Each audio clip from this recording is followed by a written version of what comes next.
नमस्कार दोस्तों, आज की कहानी का शीर्षक है भगवान और किसान। एक किसान और भगवान के बीच का संवाद। बहुत ही सुंदर कहानी है, इसे ध्यान से सुनिएगा। एक समय की बात है, एक गांव में एक किसान रहता था। वह भगवान से बहुत ही दुखी रहने लगा था। कभी सूखा पड़ जाए तो कभी बाढ़ आ जाए, कभी धूप बहुत तेज हो जाए तो कभी ओले पड़ जाएं। हमेशा ही किसी न किसी वजह से किसान की फसलों को बड़ा नुकसान होता। उसकी फसल किसी न किसी कारण खराब हो जाती। दोस्तों, एक दिन बहुत परेशान होकर उसने भगवान से बोला, देखिए प्रभु, आप परमात्मा हैं, लेकिन लगता है खेती किसानी की बहुत ही ज़्यादा जानकारी नहीं है आपको। एक निवेदन है आपसे कि एक साल मुझे मौका दीजिए। हे ईश्वर, जिस तरह मैं चाहता हूँ उस तरह का मौसम हो जाए, फिर आप देखना मैं कैसे अन्न के भंडार भर दूंगा। भगवान मुस्कुराए और बोले, ठीक है, तुम जैसा चाहोगे वैसा ही मौसम दूंगा, मैं कोई हस्तक्षेप नहीं करूँगा। दोस्तों, अब किसान ने गेहूं की फसल को बोया। जब धूप चाहिए तब धूप मिल गई, जब पानी चाहा तब पानी मिल गया। अब किसान के अनुसार ही सब कुछ चल रहा था।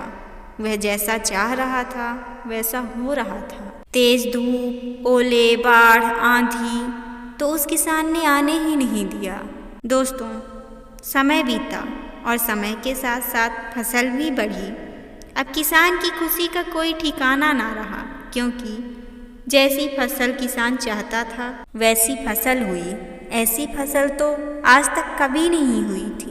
किसान मन ही मन सोचने लगा, अब भगवान को पता चलेगा कि फसल कैसे उगाते हैं। इतने वर्षों से हम लोगों को बेकार में ही इतना परेशान कर रहे थे। दोस्तों, अब फसलों को काटने का समय आया और किसान बड़े गर्व के साथ फसलों को काटने के लिए गया।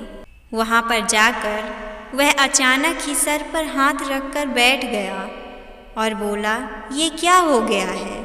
इसमें तो गेहूं की बालों के अंदर एक भी दाने ही नहीं हैं। सारी बालियां अंदर से खाली कैसे हैं? यह सब देखकर किसान को बहुत बड़ा सदमा पहुंचा और उसने बड़े ही दुखी मन से यह कहा कि हे प्रभु, यह सब क्या हो गया है? तब परमात्मा बोले, ये सब तो होना ही था। तुमने तो फसलों को संघर्ष करने का एक भी मौका ही नहीं दिया। ना तेज धूप में उनको तपने दिया और ना ही ओले एवं आंधियों से जूझने दिया। उनको तो किसी भी प्रकार की चुनौती का सामना ही नहीं करने दिया, जिस वजह से सारे पौधे खोखले रह गए। आंधी, तेज बारिश होती है, ओले गिरते हैं, तब पौधे अपना बचाव करने के लिए संघर्ष करते हैं और इस संघर्ष से जो बल पैदा होता है तो उसे उनको शक्ति प्राप्त होती है, इस वजह से उसके अंदर नए बीज पैदा होते हैं। दोस्तों, इसी तरह जिंदगी में भी संघर्ष की आवश्यकता है। जिंदगी में अगर संघर्ष ना हो तो, चुनौतियाँ ना हो तो इंसान अंदर से खोखला हो जाता है। उसके अंदर किसी भी प्रकार का गुण विकसित ही नहीं हो पाता है। चुनौतियों के कारण ही व्यक्ति के मन में ऊर्जा का विकास होता है, उसे जीने का, कुछ कर दिखाने का। चुनौतियाँ ही मकसद देती हैं, प्रतिदिन एक नया काम देती हैं। जरा सोचिए, यह सब आपकी ज़िंदगी में ना हो तो जीवन कैसा होगा। इसीलिए चुनौतियों का सामना करो, चुनौतियों से डरो या भागो नहीं। दोस्तों, कहा जाता है कि जिस प्रकार सोना आग में तपकर कुंदन बनता है, उसी प्रकार इंसान भी चुनौतियों से डटकर अपने व्यक्तित्व को निखारता है।